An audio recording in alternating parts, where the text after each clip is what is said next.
It started with what sounded like praise.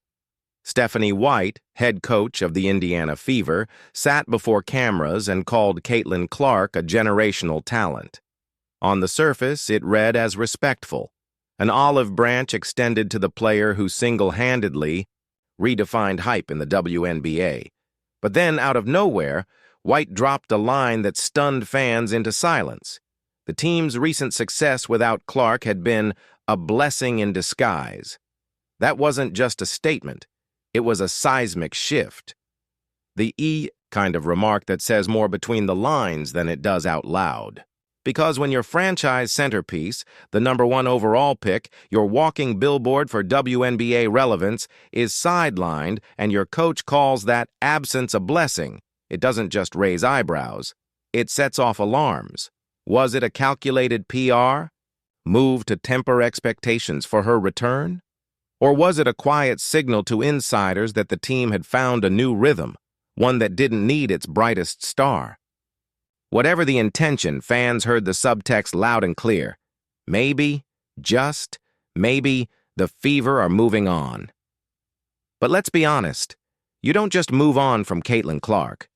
You don't look at a player who changed the face of women's basketball and say, "We're good without her." Because that's not just poor optics. It's delusional. The moment those words left White's mouth, a divide opened. A chasm between what fans see on the court and what the coaching staff is selling in interviews. And if you listen closely, it's not just a basketball decision, it's a cultural shift. The idea that the Fever are somehow better without Clark sounds good on paper. Sure, they've strung together a 5-game win streak, but look at who they were playing: the Mercury, the Wings, the Storm, the Sky, teams resting starters, teams dealing with internal chaos. These weren't playoff gauntlets. They were glorified scrimmages. Yet the media latched on, spun it as a triumph of team basketball. The system works, they said. The Fever are figuring it out without Caitlin. But beneath those headlines lies an uncomfortable truth. This streak, as impressive as it looks, is built on shaky ground. No one's denying the team played well. But to suggest they're better without Clark, that's not analysis. That's spin. Let's rewind to when Caitlin Clark was healthy, when she was lighting up the court night after night. She didn't just play, she shattered expectations for rookies. 35-point games, double-digit assists, triple-doubles. She dragged the Fever into relevance against elite teams like the Liberty and the Aces, while facing box and ones, double teams, traps, and blitzes the moment she crossed half court. Without her, the Fever scored 58 against the Dream. With her, 102. That's not a bump. That's a 44-point detonation. Are we really pretending this team is fine without her? They're not. They're surviving. They're masking holes with hot shooting and favorable matchups. But the engine, the gravity, the brilliance is still Caitlin Clark, and her impact goes beyond stats. When she's on the floor, defenses collapse. Shooters like Lexi Hull and Sophie Cunningham are wide open, and post players like Aaliyah, Boston finally get room to operate. Clark doesn't just make plays. She makes players. She elevates everyone around her. To suggest her absence helps the team is to build a narrative on a house of cards. So why the shift in tone? Why the sudden emphasis on balance and chemistry? Here's the hard truth. It's about control. Stephanie White is a system coach. She believes in ball movement, shared responsibility, structure. Clark, she's chaos. Beautiful, electric, unpredictable chaos. She doesn't fit into a system. She becomes the system, and that's where the power struggle begins. When Clark went down, White got her team back. Her voice grew louder, the rotations tightened, the system thrived. And suddenly, winning without Clark became more than just surviving. It became validation. Proof that her blueprint worked, that she didn't need to hand over the identity of the team to a single player, no matter how transcendent. But that's the illusion. The Fever haven't evolved past Caitlin Clark. They've simply managed without her. And now, as her return looms, White and the front office face a crossroads. Double down on the balanced offense they've cultivated, or hand the keys back to the player who made them relevant in the first place. Because Clark isn't just a player. She's a brand, a movement, a force, and trying to coach around that? That's not strategy, that's denial. Movement. A revolution. The silence around her injury only adds to the suspicion. No clear timeline, no concrete updates, just vague statements about taking it day by day and prioritizing long-term health for the face of your franchise. That's not caution. That's obfuscation. That's code for, we're not ready to bring her back yet. And fans aren't buying it anymore. They see what's happening. They hear the coded language, and they're not staying silent. Even more telling is the shift in media narratives. Coverage is quietly drifting away from Caitlin Clark. Articles suddenly praise bench depth. Analysts highlight the team's fearlessness without their star. And worst of all, fans who question the system or advocate for Clark's rightful role are dismissed, brushed off as toxic or basketball illiterate. But let's be honest, these aren't trolls. These are fans who understand what Clark brings, and they're not afraid to say it. It's the oldest trick in the book. Gaslight the audience into thinking the problem isn't the system, but the person who dares to challenge it. Paint Clark as difficult, suggest she's a diva, float the idea that maybe she should come off the bench or adjust to the system. But here's the thing, Caitlin Clark isn't the problem. The problem is trying to cage a lion and acting surprised when it refuses to purr. And let's not ignore the numbers. When Clark was the focal point, the Fever were going toe-to-toe with the league's giants. Now, without her, they're barely scraping by against weakened rosters and bench rotations. Sure, the ball might be moving more, but is the offense actually better? Not even close. Aaliyah Boston has regressed. Lexi Hull is vanishing. The offense is less dynamic, less dangerous, less real. Yet somehow, the narrative persists that this is growth, that this is progress. But how sustainable is it really? What happens when the hot shooting cools? When opponents stop underestimating them? When the spotlight returns and the expectations skyrocket again? Who do you trust to carry this team then? Because we all know the answer. It's Caitlin Clark. It's always been Caitlin Clark. And here's where things get dangerous. If the Fever continue down this path, if they sideline her influence, reduce her usage, or try to shrink her role, they're not just risking games, they're risking loyalty, momentum, and legacy. You don't draft a LeBron James or a Luka Doncic and tell them to take a back seat. You build around them. You give them the wheel, and you drive. This situation is teetering on the edge. Clark's return should be a triumphant moment, a comeback story for the ages. Instead, it's becoming a referendum on leadership, vision, and priorities. Is this still her team, or has it become something else entirely?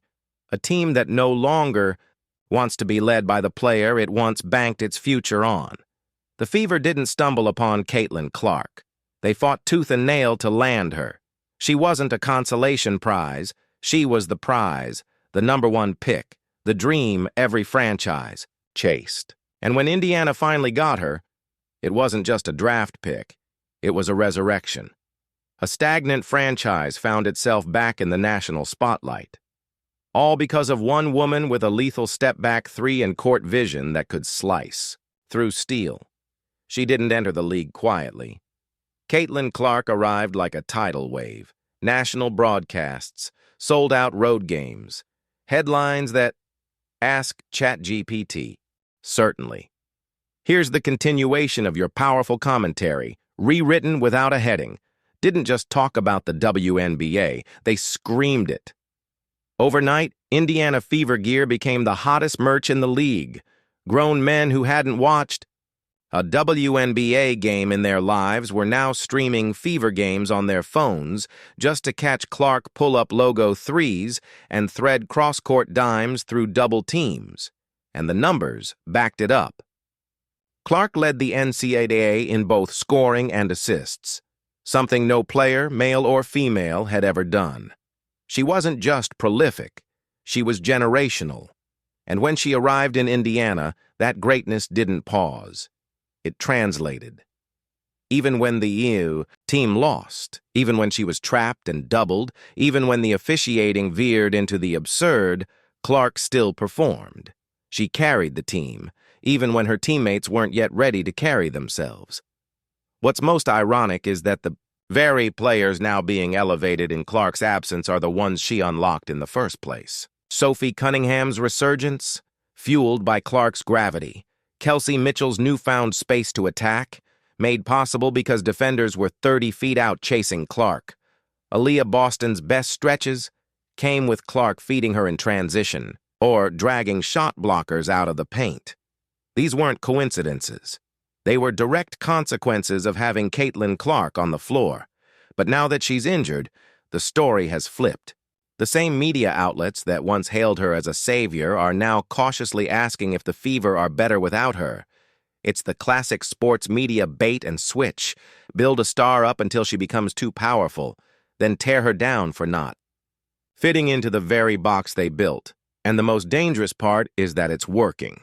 The whispers are growing, the praise is shifting, and Clark's influence is slowly being rebranded from essential to expendable. We've seen this before.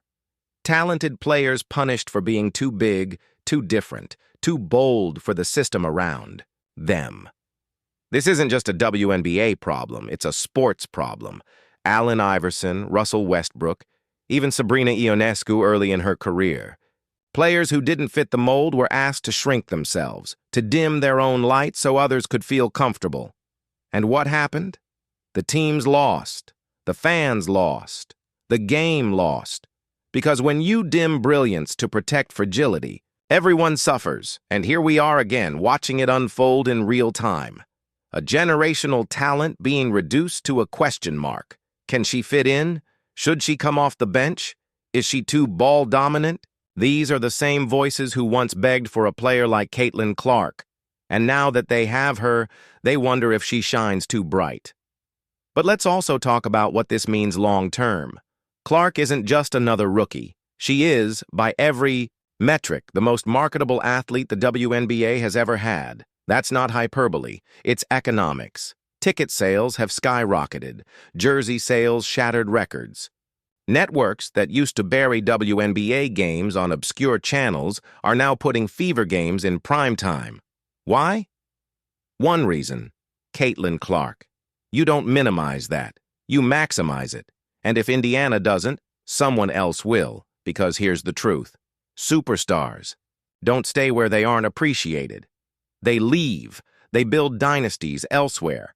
And if this trend continues, if the narrative continues to shift away from Clark instead of toward her, the Fever won't just lose a player.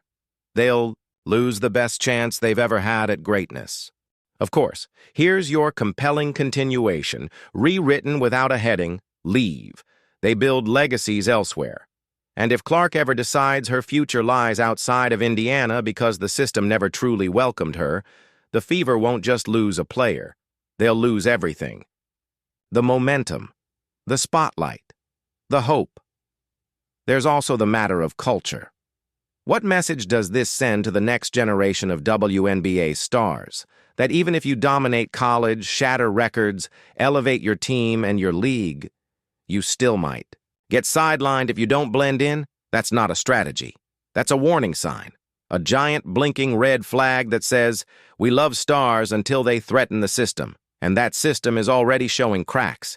The offense, while more distributed, is less explosive. The chemistry, though real in stretches, is being oversold. The recent wins, mostly against disengaged or depleted opponents. But when Clark returns, and the Fever face top-tier competition again, those cracks will widen, and everyone will. Look around and realize the only glue strong enough to hold this